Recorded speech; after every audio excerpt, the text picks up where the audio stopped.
In the heart of America, once known as the land of dreams, lies a city gripped by despair, San Bernardino.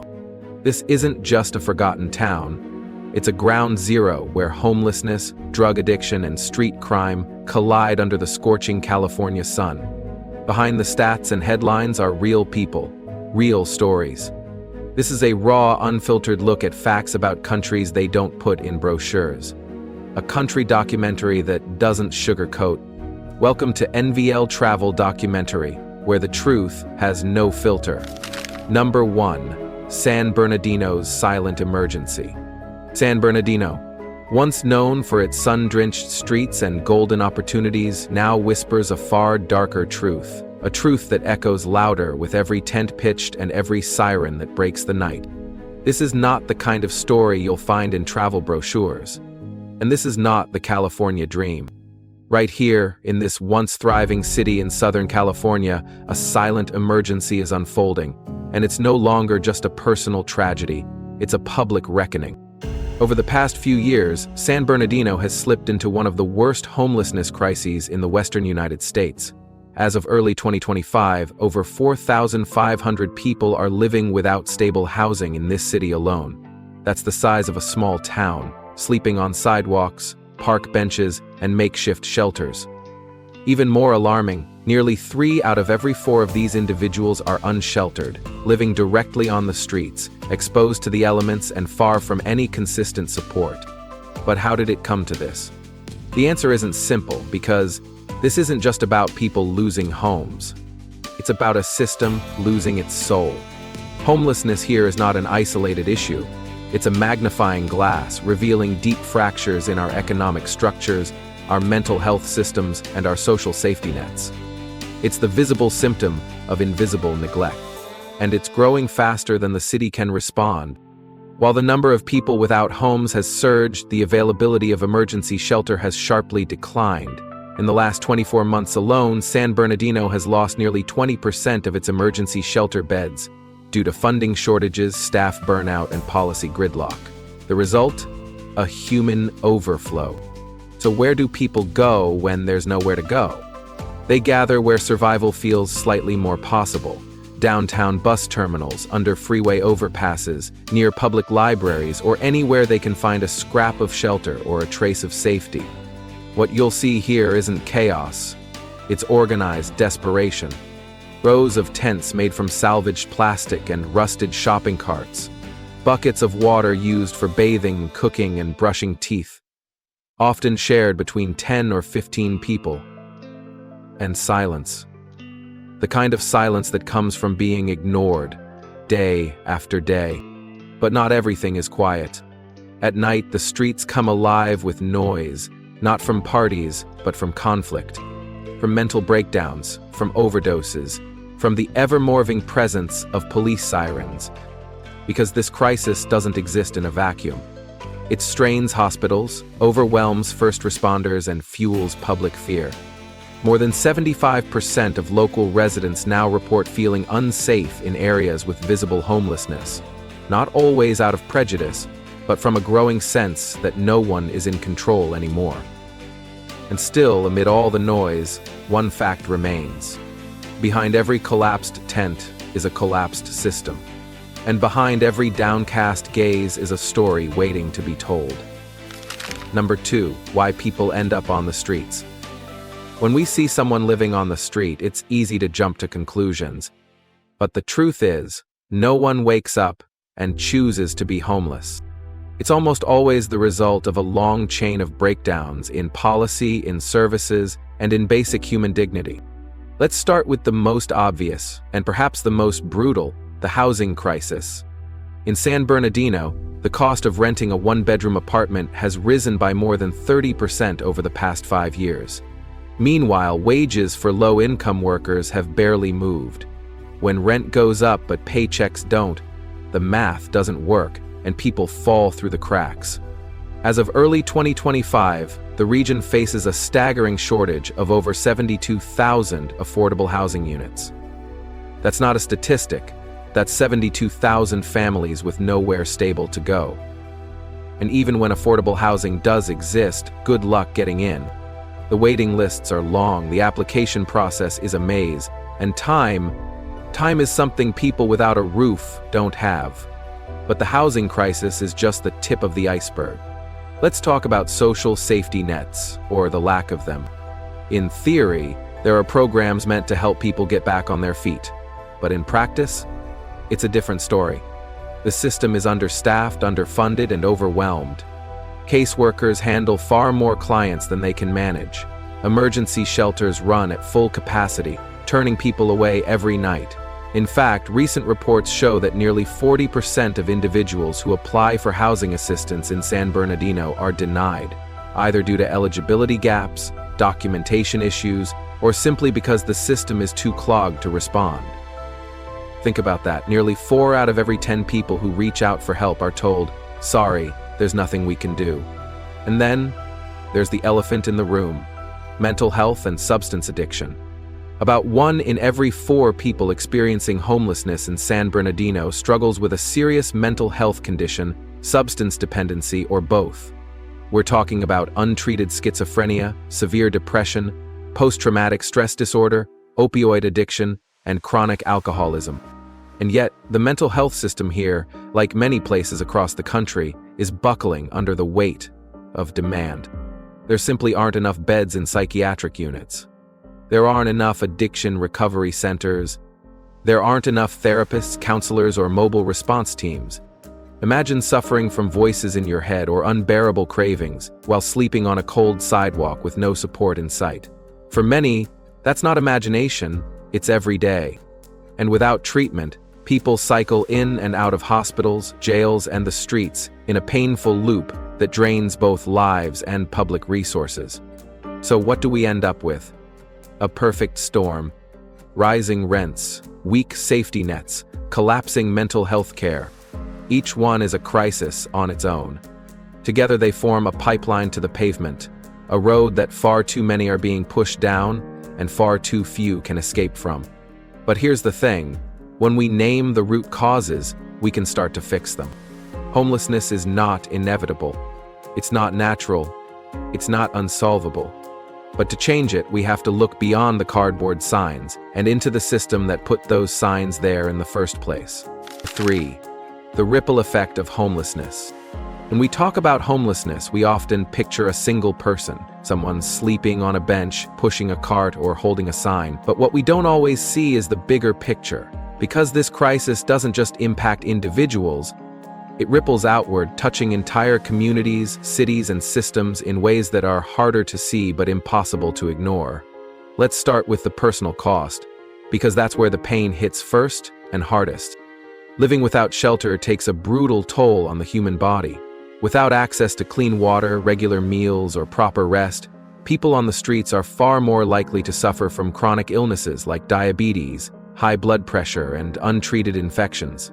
In fact, recent data from the California Health Department shows that people experiencing homelessness are 5 times more likely to be hospitalized for preventable conditions than the general population. But it's not just the body that breaks down, it's the mind too.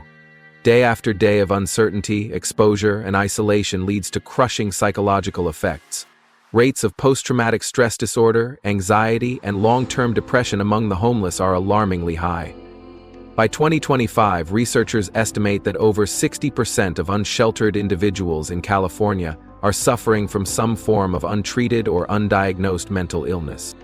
And when trauma becomes a daily companion, healing becomes almost impossible. But here's the thing: this suffering doesn't stay personal for long. It spills out into the public. Let's look at the community-wide impact, because homelessness doesn't just happen in the shadows. It reshapes the places we all live in: the sidewalks, the parks, the hospitals, and even the air we breathe. Emergency rooms are overflowing with patients who don't have anywhere else to go. Cities like San Bernardino now spend tens of millions of dollars every year on emergency healthcare, policing, and social services, just to manage, not solve, the crisis. And while the financial burden is huge, the emotional burden on neighborhoods can be even heavier. Public spaces become battlegrounds between compassion and fear. Local businesses struggle with safety concerns. Parents worry about their kids walking past tent encampments on the way to school. It's no wonder that, according to a 2024 local survey, more than 75% of residents in San Bernardino say they feel unsafe in areas where homelessness is visible. Not necessarily because of the people themselves, but because of the lack of stability, lack of response, and lack of solutions. Then there's the issue of public health. When hundreds or even thousands of people are forced to live in unsanitary conditions, without bathrooms, trash collection, or clean water, it creates the perfect storm for disease to spread. Outbreaks of tuberculosis, hepatitis A, and even typhus have been reported in California cities with large homeless populations. And these aren't just rare cases, these are preventable crises that can affect anyone. So let's be clear, homelessness is not just a humanitarian issue, it's an economic issue, a public health issue, and a community safety issue. It touches the lives of everyone, not just those sleeping on the ground, but those walking past them, driving through the neighborhoods, or sitting in city council meetings trying to make sense of it all. And as long as we treat it like someone else's problem, we all pay the price. Because when a city leaves people behind, it doesn't just lose shelter, it loses its soul. Number 4, beyond Band-Aids, what real solutions look like. Let's face it, quick fixes won't solve a long-term crisis. You can build more shelters, you can hand out more blankets, and yes, you can clean up encampments. But if that's all we do, we'll be right back where we started, just with more tents, more trauma, and more people slipping through the cracks. What we need is a full system reboot. We need to move beyond emergency responses and commit to long-term structural change, the kind that takes time, investment, and most of all, the political will to see it through. So where do we start? Let's begin with housing. Real, lasting, dignified housing. In San Bernardino and across California, public housing projects have been underfunded and overregulated for decades. By early 2025, the statewide wait list for subsidized housing has grown to over 1 million households, and many wait more than 5 years for a unit. To break this bottleneck, we need to increase the supply of high-quality social housing. Not just emergency shelters or temporary units, but real homes. That means investing in developments that are safe, affordable, and integrated into communities. Not pushed to the outskirts. But providing a roof is just one part of the equation. A permanent home only works if it's paired with comprehensive mental health and addiction services, and right now, we are nowhere close. Across California, nearly 27% of people experiencing homelessness report having a serious mental illness. Over 38% struggle with substance use disorders. And yet, the number of publicly funded treatment beds has remained flat for years. What we need is expansion, more mental health clinics, more mobile crisis units, more long-term recovery options, because healing doesn't happen on a schedule. It happens with time, trust, and consistent support. And speaking of support, let's talk about jobs. Because at the end of the day, work is more than a paycheck. It's about self-worth, it's about purpose, and for many people trying to escape homelessness, employment is the single most powerful step towards stability. That's why we need to invest in vocational training, practical, hands-on skills that lead to real opportunities. Whether it's plumbing, culinary arts, carpentry, or tech support, job programs must meet people where they are and help them build a future. In 2024 alone, nonprofit training centers in California helped over 18,000 individuals gain certifications that led to employment. And those who secured jobs were 4 times more likely to maintain housing for longer than 12 months. So imagine scaling that impact statewide, or even nationwide. And finally, none of this works without community connection. Because at the heart of every successful solution is one simple truth. People don't heal in isolation. They heal in community. We need to bring services closer to the people who need them, in libraries, at transit hubs, through mobile vans and local churches. We need to build ecosystems of care where city governments, nonprofits, volunteers, and neighbors all have a role to play. That might look like a social worker walking the streets with a health team, or a former addict mentoring someone just beginning their recovery journey. or a small business offering a second chance to someone who hasn't held a job in years. Because real solutions don't come from just one place. They come from everywhere. So no, we can't just settle for short-term fixes. We can't patch a sinking ship with duct tape and hope for the best. What we need is a full, coordinated, long-term strategy. And when we commit to that, when we lead with compassion, policy, and purpose, we stop managing homelessness and we start ending it. Number 5, when community becomes the lifeline. We often look to government for solutions, and yes, policy matters, funding matters, leadership matters, but when it comes to homelessness, the first responders aren't always wearing uniforms or working out of City Hall. They're your neighbors. They're the woman from your church who hands out sandwiches. They're the volunteer group that shows up every Sunday with tents, soap, and a warm smile. Because in a crisis this personal, sometimes the most powerful help doesn't come from the top. It comes from right next door. That's why community is not just helpful, it's essential. While laws can be written and budgets approved, trust is something that can't be legislated. It's earned through small acts, everyday consistency, and people showing up when no one else does. Across California, nonprofit groups, faith-based missions, and local volunteers are often the first and only point of contact for people living on the streets. They provide more than food and blankets. They offer something even rarer: human connection. And these efforts aren't just feel-good stories. They're making a real difference. Take CityNet, for example. This California-based nonprofit partners with cities to provide housing navigation, health services, and case management, all rolled into one outreach model. Since 2021, they've helped more than 1,000 individuals move from the streets into stable housing. Then there's HomeAid Inland Empire, which works with private construction companies to build both temporary and permanent shelters, cutting costs by using donated labor and materials. In 2024 alone, they added over 100 new transitional units across San Bernardino County. And don't forget United Way's 211 helpline, a number you can call 24 hours a day to get connected to shelters, food banks, medical care, and crisis intervention. In the past year alone, 211 Inland Empire answered over 150,000 calls, many of them from people experiencing homelessness or just one step away from it. These are proof that community-based solutions work when we invest in them.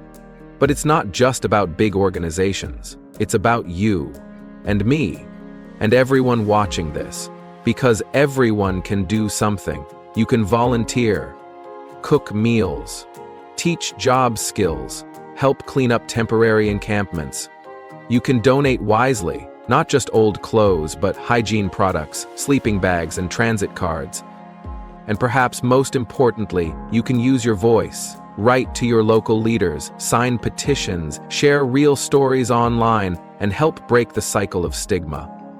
Because stigma is powerful, it isolates, it dehumanizes, and it stops progress before it even begins. But empathy? Empathy builds bridges. Let me share something personal. A few months ago, I saw an elderly man curled up outside the grocery store I go to every week. Same spot, same thin jacket, same look of exhaustion. I didn't know what to do at first, so I brought him some bread. The next day I gave him a few essentials and told him about 211. No, I didn't change his whole life, but I made sure he didn't go to sleep hungry that night. And in return, he gave me a gift I didn't expect. He reminded me that kindness still matters. Sometimes all it takes is one gesture to start a ripple. Because when government sets the stage and the community fills the gaps, that's when real change begins. And maybe, just maybe, it starts with you. In San Bernardino, the crisis of homelessness is not simply about the lack of shelter. It's about a lack of safety, a lack of structure, and a lack of systemic care. It's about rising rents that no paycheck can chase. It's about broken mental health systems, overloaded shelters, and a society that too often asks, what's wrong with them, instead of, what happened to them? But if we've learned anything from this journey, it's this: no one gets through this alone. The government can write policies, and they must, but policy alone cannot rebuild trust. That trust is built by communities, by volunteers, by strangers who care. We've seen how nonprofits are stepping in when systems fall short, how housing first isn't just a theory, but a lifeline, how one warm meal or one phone call to 211 can change the course of a life. And most importantly, we've seen that everyone has a role to play. Maybe you can't solve homelessness, but maybe you can see it differently. Maybe you can tell someone else what you learned here. Maybe you can offer something, time, a voice, a simple act of kindness.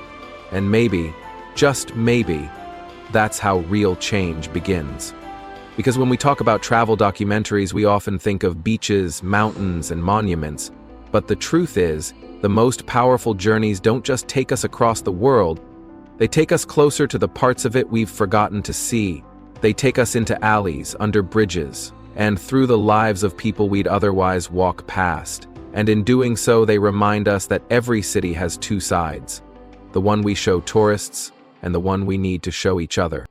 So if this story moved you, if it sparked a thought, stirred a question, or opened your eyes, we invite you to stay with us. Subscribe to NVL Travel Documentary, share your reflections in the comments, or simply pass this video on to someone who still thinks homelessness is just about bad choices. Because stories like this deserve to be seen, and people like the ones you've just met deserve to be remembered. This is NVL Travel Documentary. Thank you for watching, and thank you for choosing to see what truly matters.